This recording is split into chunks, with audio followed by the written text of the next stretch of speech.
Bueno, arrancamos con el seminario 1, tanto para Cátedra 1 como para Cátedra 2.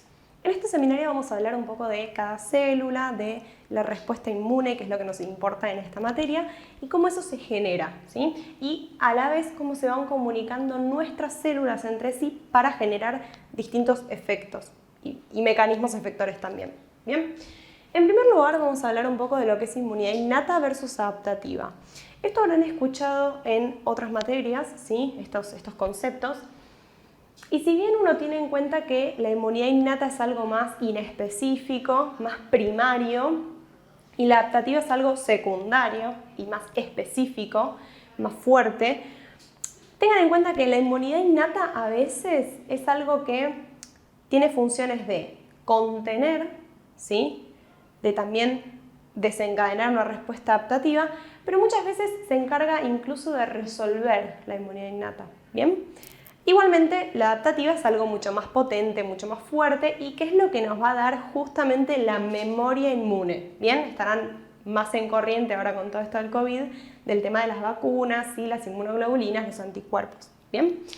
Entonces, la inmunidad innata versus la adaptativa sería un poco eso. Traten de no separarlo tanto porque si bien una activa a la otra, es algo que actúa muy en conjunto. Van a ver que hay células que las tenemos como inmunidad innata, pero que tienen un papel muy fuerte en conectar estas dos, ¿sí? Y después quedan participando en la adaptativa también. Quiere decir que no separen células de innata versus adaptativa porque es muy estructurado y en la inmunología, si bien vemos todo como muy mecánico, no es que primero se activa esto, después vamos acá.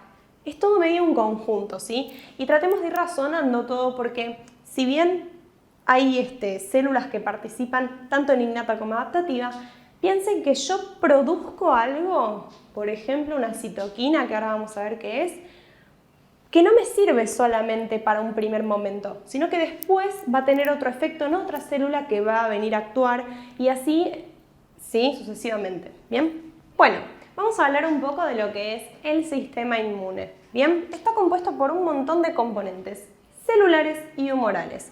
Dentro de los componentes celulares vamos a tener complemento, que sería algo más nuevo para ustedes, citoquinas y quimiosinas, que hasta donde tienen que saber, como definición, es un conjunto de proteínas, ¿sí? Que van a tener funciones a nivel de las células, van a interferir en la comunicación celular, en generar funciones en distintas células o lugares del organismo. ¿Bien? Proteínas de fase aguda, que como su nombre lo dice, son proteínas que actúan en un primer momento, ¿sí? Como por ejemplo la PKR. Y anticuerpos o inmunoglobulinas producidas por los linfocitos B. ¿Bien? Y dentro de los componentes celulares vamos a tener todo lo que es glóbulos blancos o leucocitos, y dentro de ellos encontramos neutrófilos, mastocitos, basófilos, ¿sí? Linfocitos T y linfocitos B, que si bien son leucocitos, los ponemos aparte porque son de la inmunidad adaptativa. Macrófagos y células dendríticas, entre otras, también están las células NK, hay un montón de otras células que vamos a ir viéndolas a lo largo de la materia. Bien, entonces hablemos un poquito de cada célula que nos importa, ¿sí? Nosotros vimos a lo largo de las distintas materias al macrófago, ¿sí? El macrófago es una célula presentadora de antígenos. Hasta donde nos habían dicho en esto, era como célula presentadora de antígenos. Bueno, ¿qué significa esto? Porque nosotros lo repetíamos, pero no sabíamos bien qué era. Hay que entender un concepto antes de seguir hablando de esto, y es que las células, ¿sí? Supongamos que tenemos un macrófago, van a presentar en su membrana algo que se llama CMH, ¿sí? Complejo mayor de histocompatibilidad, que es lo que me permite justamente tener la compatibilidad entre los tejidos, ¿sí? Que cada uno tenga su compatibilidad propia y difiera del resto, que eso, bueno, nos da las características de ser poligénico. Bueno, lo vamos a ir viendo más adelante, no importa, quédense con que es el CMH, después hay otro seminario sobre esto. Entonces, las células presentan el CMH en membrana unido a un péptido, ¿sí? a un péptido, a un antígeno. Que las células puedan hacer esto Les da el nombre de células presentadoras de antígenos. Ahora, todas las células del cuerpo presentan antígenos, ¿sí? Excepto los glóbulos rojos, las neuronas y el sincicio trofoblasto. Todo el resto de las células presentan antígenos, pero presentan antígenos por CMH1. ¿Bien? Cuando pueden hacerlo por CMH2, que es lo que vamos a ver después, significa que son células presentadoras de antígeno profesionales, ¿sí? Y esto se lo anotan en un cartel gigante en donde sea en su habitación y lo ven cada vez que se levantan. Yo siempre digo que hay un cartel que tienen que tener donde ponen las cosas que no se tienen que olvidar de esta materia. Bueno, esta es una. Células presentadoras profesionales tenemos al macrófago, a los linfocitos B, a las células dendríticas convencionales y algo que se llama células del estroma tímico. Después vamos a ver bien quiénes son, ¿sí? Y creo que no me estoy olvidando ninguna. Bien, seguimos con el macrófago, que es de lo que estábamos hablando. Entonces quedamos en que el macrófago es una célula presentadora de antígenos profesional. Bien, a su vez el macrófago presenta plasticidad. Puede tener dos perfiles. El mismo macrófago elige si ser un perfil clásico o inflamatorio o un perfil alterno o antiinflamatorio. Entonces el macrófago M1 también es clásico, inflamatorio, y el M2 es alterno, no clásico, antiinflamatorio. ¿Qué significa esto? Que en un estado de inflamación en el que haya que resolver y generar una respuesta, vamos a tener un M1 y cuando haya que resolver la inflamación, un M2. ¿Bien? ¿Cuáles son los estímulos? Y acá entran las citoquinas o interleuquinas. Bien, cuando haya interleuquinas inflamatorias, va a haber un M1 y cuando haya antiinflamatorias, un M2. Del M2 hay un seminario aparte, así que vamos a enfocarnos en el M1 o clásico. ¿Bien? ¿Qué citoquinas produce un M1? Y esto es importantísimo porque el macrófago es la célula que más citoquinas produce. Produce interleuquina 1, IL-6 y TNF-alfa, factor de necrosis tumoral alfa. Produce también interleuquina 12, interleuquina 22, factores de crecimiento, ¿sí? Y bueno, un montón de otras cosas, pero estas son las interleuquinas principales que no se tienen que olvidar. ¿Bien? Ahora, importante estas. Esto se llama tríada inflamatoria. Y la tríada inflamatoria va a tener tres efectos a nivel sistémico. Por eso cuando se producen estas citoquinas, vamos a tener un efecto sistémico importante que nos alerta, ¿sí? Nos dice, che, entró algo que no era de acá. Por ejemplo, una bacteria, ¿sí? Entonces, ¿qué efectos sistémicos tiene? Estas viajan al hígado y aumentan las proteínas de fase aguda, van a la médula ósea y aumentan el pool de neutrófilos. Neutrófilos, principal leucocitos, y son el 60%, o sea, es importante esto. Y a su vez van al hipotálamo y me aumentan la temperatura corporal, ¿sí? ¿Por qué? Por medio de la prostaglandina, ¿sí? No es que directamente aumentan la temperatura, pero recuerden, ¿sí?, que hay algunas bacterias, incluso virus, que mueren a más de 37 grados. Entonces, aumentar la temperatura corporal sería como un mecanismo muy primitivo, ¿bien? Obviamente después baja, pero esto sería la fiebre, ¿ok? Bien, más o menos esto es básico del macrófago. Otra célula que entra en juego es el neutrófilo. No me voy a poner a dibujar un neutrófilo porque no lo sé, así que hagamos así. El neutrófilo, importante, va a estar en dos poblaciones, si queremos decirlo.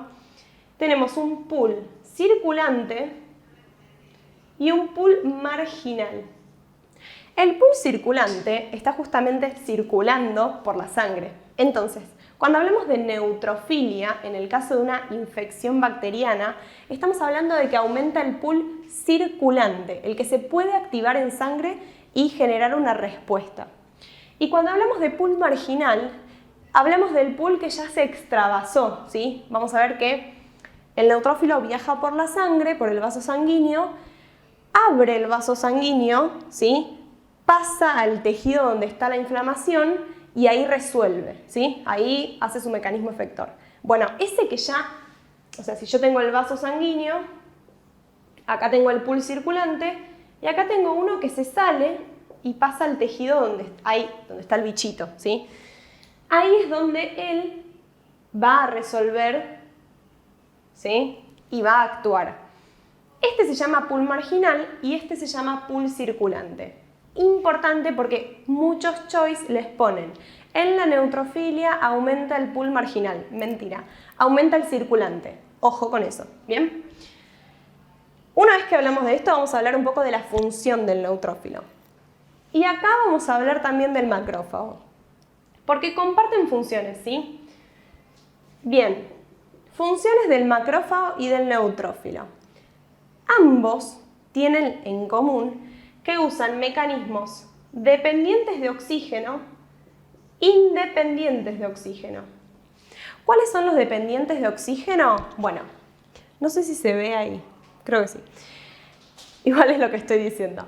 Dependientes de oxígeno, vamos a usar especies reactivas o intermediarios de oxígeno, ¿sí? Los famosos EROs que habían visto en bioquímica, que se encargan de oxidar, ¿sí? Entonces es por un proceso de oxidación que generan su mecanismo efector, ¿sí? Matan al bichito o a la célula infectada. Independientes de oxígeno, tenemos enzimas lisosomales, tenemos proteasas, bueno, un montón de todo eso que ya vieron de las células que van a generar efectos independientes de oxígeno, ¿sí? Es como que tengo una enzima y se encarga de matar a este bichito y a este otro y esta para este otro, ¿sí?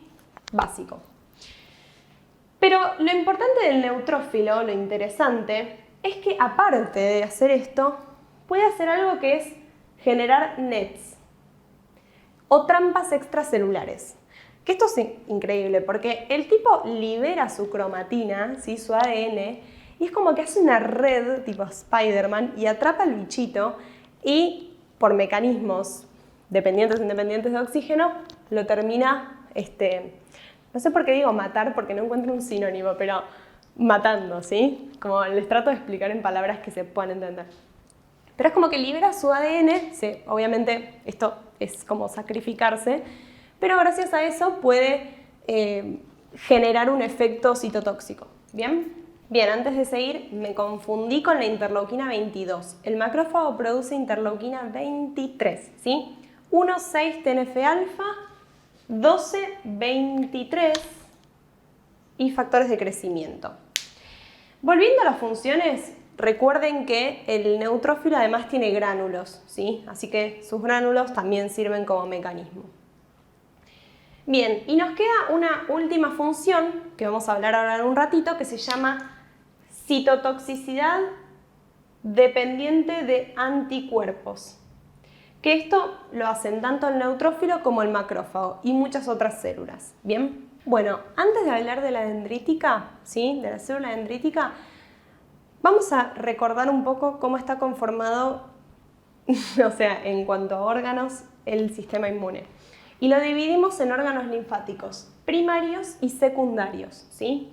Los órganos linfáticos primarios eran la médula ósea y el timo, que es donde se producen o se maduran las células inmunes, y los órganos linfáticos secundarios que en un 90% hablamos de ganglios, pero también está el vaso, está el tejido linfoide, vamos a escuchar en mucosas que hay otras cosas, ¿sí?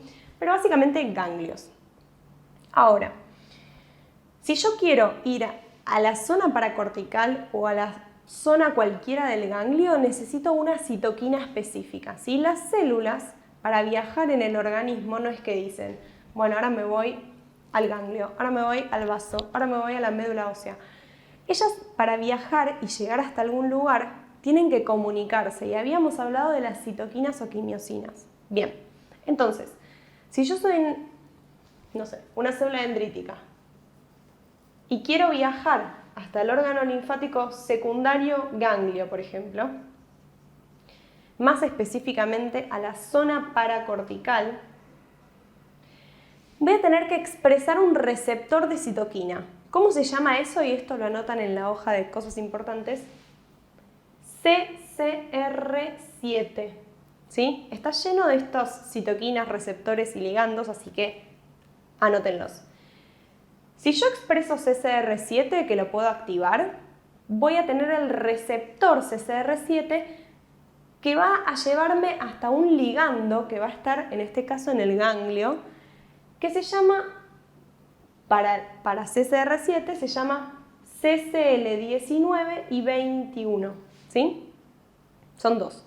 CCL19, 21. Ligando en el ganglio, CCR7 receptor en la célula que quiere llegar hasta ahí. ¿Bien? Esto para que lo tengan en cuenta para lo que vamos a hablar ahora.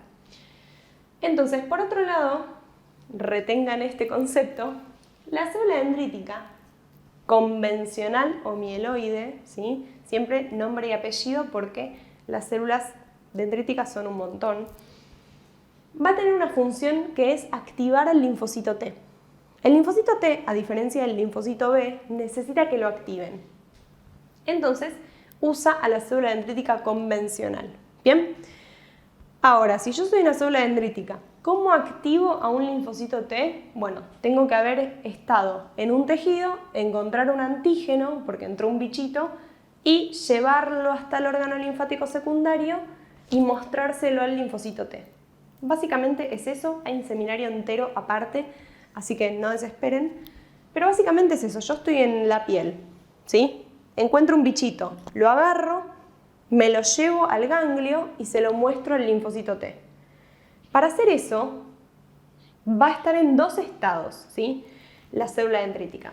En un estado inmaduro, en el que se encuentra en el tejido periférico, ¿sí? Por ejemplo, en la piel, en las mucosas, y en un estado maduro o activo, en el que está en el órgano linfático secundario. Entonces, pensemos, si yo estoy en un tejido y necesito encontrar un antígeno, ¿mis receptores van a estar aumentados o disminuidos? Suponemos que aumentados, ¿no? Porque si no, no voy a encontrar nunca un antígeno. ¿Cómo va a estar mi capacidad para endocitar ese antígeno cuando lo encuentre? También va a estar alta, ¿sí? En cambio, la célula dendrítica, una vez que maduró por reconocer al antígeno, va a disminuir sus receptores porque ya no los necesita, ya tiene su antígeno. Va a disminuir también su capacidad de endocitar porque ya tampoco la necesita, pero va a aumentar su capacidad de presentar antígenos porque tiene que mostrárselo al linfocito T, y también va a aumentar, y acá está lo que les decía, CCR7 porque necesita salir del tejido periférico una vez que madura para ir al órgano linfático, y para eso aumenta CCR7. Entonces traten de pensarlo, ¿sí? Esto ahora suena, yo sé que suena embole estudiarlo así porque está como todo muy mezclado, ¿sí? Y por ahí hay cosas que ustedes ahora no entienden, pero prometo que va a tener sentido después.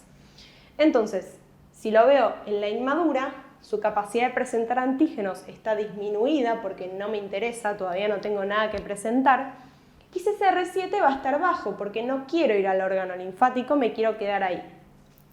Eso básicamente es la diferencia en el estado inmaduro y maduro, pero es la misma célula dendrítica, solo que está en dos estados diferentes, como el macrófago, ¿sí? Que puede estar en M1 o en M2.